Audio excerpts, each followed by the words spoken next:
हमारी संस्कृति, हमारे संस्कार सदा रहें हमारे साथ। सब्सक्राइब करें तिलक। तुम स्वयं मित्र के प्रेम में अंधे हो रहे हो और मुझ पर आरोप लगा रहे हो पांडवों के प्रेम में अंधा होने का। परंतु क्या मेरे जीते जी कर्ण कौरव सेना का सेनापति नहीं बन सकता। मैं एक कायर के हाथों में हस्तिनापुर की सुरक्षा नहीं दे सकता। अर्थात आप पांडवों को हारने और हमें जीतने देना नहीं चाहते। दुनिया देखेगी दुनिया कि पांडवों के पक्षपात में आपने अपने पौत्रों का खून बहाया है। पितामह, रंग लीजिए अपने हाथों को अपने पौत्रों के खून से। अपने प्रिय 5 पांडवों का खून नहीं बहाना चाहते ना आप, परंतु 100 कौरवों का तो खून बहा सकते हैं जिनसे आप घृणा करते हैं। दुर्योधन, कीजिए अन्याय।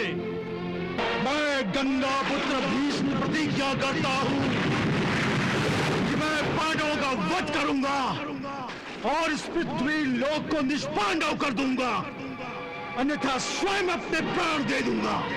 निष्पांडव कर दूंगा, निष्पांडव कर दूंगा, निष्पांडव कर दूंगा, निष्पांडव कर दूंगा। क्या कहा संजय? तात श्री भीष्म ने प्रतिज्ञा की है, पांडवों का वध करने की प्रतिज्ञा।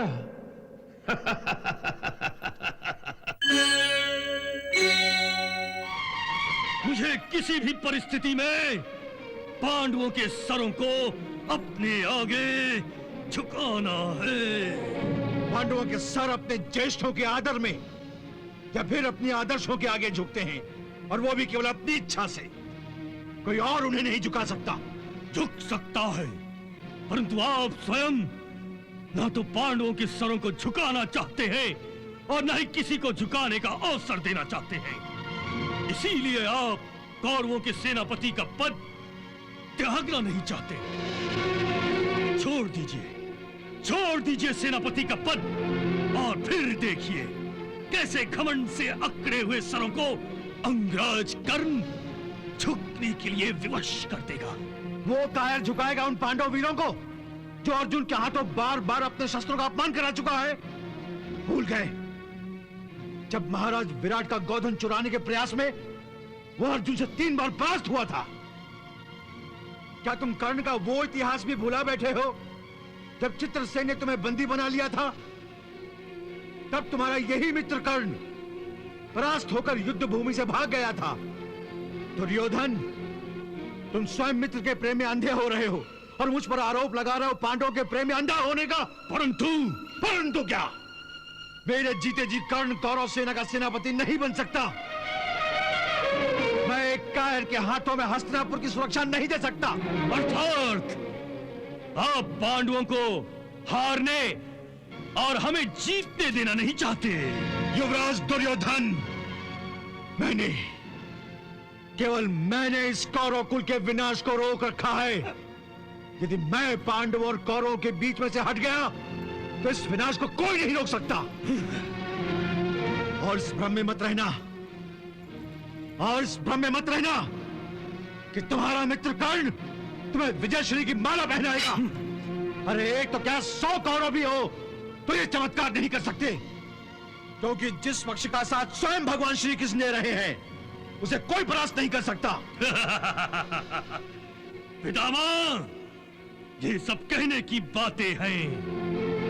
सत्य तो यह है कि आप पांडवों की मृत्यु देखना नहीं चाहते।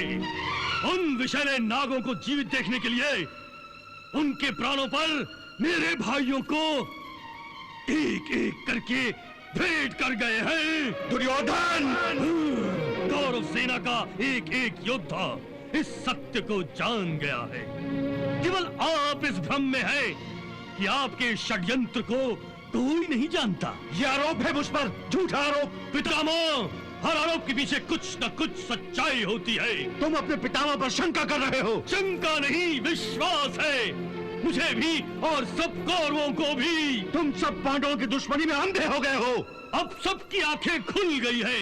कोई कुछ नहीं कहता, परंतु सब देख रहे हैं कि आप कौरवों से कैसे चुपके विद्रोह कर रहे हैं। मैं विद्रोह नहीं कर रहा हूँ। यदि आप विद्रोह नहीं कर रहे हैं तो पांडवों का विरोध कीजिए, पांडवों को वध कीजिए। मैं उनका वध नहीं कर सकता। मैं अपनी प्रतिज्ञा नहीं तोड़ सकता। प्रतिज्ञा नहीं तोड़ सकते तो सेनापति का पद छोड़ दीजिए। सेनापति का पद छोड़ता हूँ तो हस्तिनापुर की सुरक्षा की प्रतिज्ञा टूटेगी। पद नहीं छोड़ सकते, प्रतिज्ञा नहीं तोड़ सकते तो फिर क्या कर सकते हैं? केवल पांडवों का पक्षपात और कौरवों का विनाश। दुर्योधन मर गया आपके लिए दुर्योधन, और सारे कौरव मर गए आपके लिए। लीजिए ये अपने हाथों में तलवार और मेरा और सारे कौरवों का वध कर दीजिए। उन पांडवों के हाथों मरने से तो अच्छा है पितामह कि हम सब आपके हाथों मारे जाएं। दुनिया देखेगी दुनिया कि पांडवों के पक्षपात में आपने अपने पौत्रों का खून बहाया है। पितामह, रंग लीजिए अपने हाथों को अपने पौत्रों के खून से। अपने प्रिय 5 पांडवों का खून नहीं बहाना चाहते ना आप, परंतु 100 कौरवों का तो खून बहा सकते हैं जिनसे आप घृणा करते हैं। दुर्योधन कीजिए ये अन्याय, कीजिए ये पक्षपात, कर दीजिए हम सबका वध। नहीं दुर्योधन, अब मैं इस आरोप को और सहन नहीं कर सकता। तुम्हारे इस आरोप की दुर्गंध मेरे शरीर के रोम रोम से फूट रही है। मेरा संपूर्ण अस्तित्व इस दुर्गंध से अपवित्र हो गया है। मैं इसे पवित्र करूंगा। मैं पांडवों के रक्त से अपने अस्तित्व को पवित्र करूंगा। मैं गंगा पुत्र भीष्म प्रतिज्ञा करता हूं।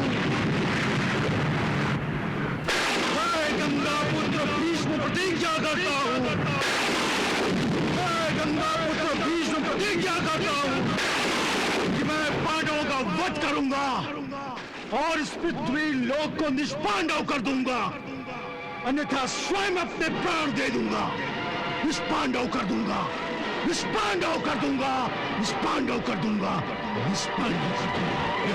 क्या कहा संजय? तात श्री भीष्म ने प्रतिज्ञा की है, पांडवों का वध करने की प्रतिज्ञा।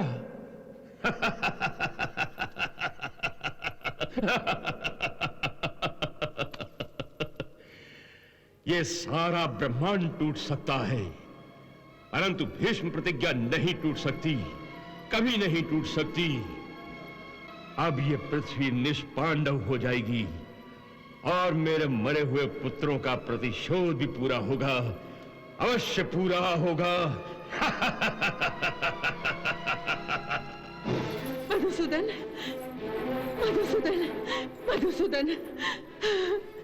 क्या हुआ पांचाली? तुम इतने हताश क्यों हो? तुमने सुना माधव? भीष्म पितामह ने प्रतिज्ञा की है, इस पृथ्वी को निष्पांडव करने की प्रतिज्ञा। अब क्या होगा माधव? माधव, तुम मुस्कुरा रहे हो? पितामह ने पांडवों का वध करने का प्रण लिया है और तुम मुस्कुरा रहे हो? कल अधर्म धर्म को परास्त करेगा और तुम मुस्कुरा रहे हो? पांचाली, यूं घबराने से क्या होगा? तुम्हें अब पितामह को रोकना होगा माधव। हाँ, पांडवों के होते हुए? हाँ कृष्ण, हाँ। वैसे देखने में तो ये युद्ध कौरवों और पांडवों में हो रहा है, परंतु वास्तव में ये युद्ध कौरवों में और वासुदेव श्री कृष्ण में हो रहा है। मेरे पति तो केवल एक माध्यम है, निमित्त है ना प्रभु? ये क्या कह रही हो कि ये युद्ध मैं कर रहा हूं? पांचाली, तुम अच्छी तरह जानती हो कि इस युद्ध में मैंने शस्त्र ना उठाने की प्रतिज्ञा की है। मैं अब निशस्त्र हूं। कौन कहता है कि तुम निशस्त्र हो? तुम निशस्त्र नहीं हो माधव। पांचों पांडव तुम्हारे शस्त्र हैं। महाराज युधिष्ठिर तुम्हारे शंख हैं। वो शंख बजाकर तुम्हारी ओर से इस धर्म युद्ध की घोषणा करते हैं। महाबलशाली भीम तुम्हारी गदा है, जिसका प्रहार कभी खाली नहीं जाता। और पार्थ अर्जुन तुम्हारा सुदर्शन है, जिसका वार अचूक होता है। इन सब के होते हुए तुम ये कैसे कह सकते हो कि तुम निशस्त्र हो? वाह द्रौपदी वाह, आखिर तुमने मेरे इस रहस्य को जान ही लिया। हे वासुदेव, यदि पितामह ने अपनी प्रतिज्ञा पूरी कर दी तो ये तुम्हारे पांचों शस्त्र नष्ट हो जाएंगे और तब तुम निशस्त्र हो जाओगे और तुम्हारे ये हाथ और मेरी ये मांग सूनी हो जाएगी माधव। द्रौपदी, तुम मेरे हाथों में राखी बांधती हो ना? हाँ। क्या उस राखी की डोर को इतना कमजोर समझती हो? उसे एक कच्चा धागा समझती हो? या फिर इन हाथों को इतना निर्बल समझती हो जिन पर तुम राखी बांधती हो? नहीं माधव, नहीं। तो फिर मेरी बहन, अपने भाई पर भरोसा रखो, विश्वास रखो। पांडवों को कुछ नहीं होगा, कुछ नहीं होगा पांडवों को। पितामह ने इस पृथ्वी को निष्पांडव बनाने की प्रतिज्ञा की है। वाह वाह भांजे, वाह, बधाई हो। बधाई हो भ्राताश्री, बधाई हो।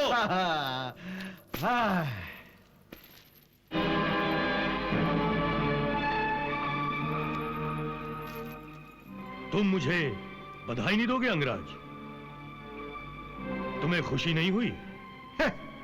भांजे, लगता है अंगराज कर्ण ये समाचार सुनकर दुखी हो गए। दुख मुझे इस बात का नहीं है मामा श्री कि पांडव मारे जाएंगे, बल्कि इस बात का दुख है कि अर्जुन का वध अब मेरे हाथों नहीं होगा। चिंता क्यों करते हो मित्र?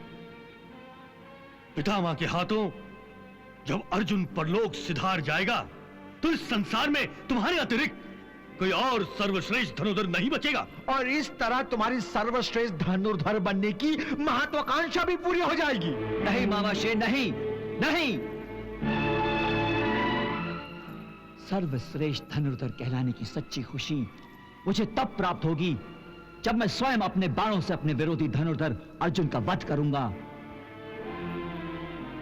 यदि पितामह भीष्म के धनुर के बाणों द्वारा मुझे यह सम्मान मिला तो मुझे इसकी कोई खुशी नहीं होगी, कोई खुशी नहीं होगी।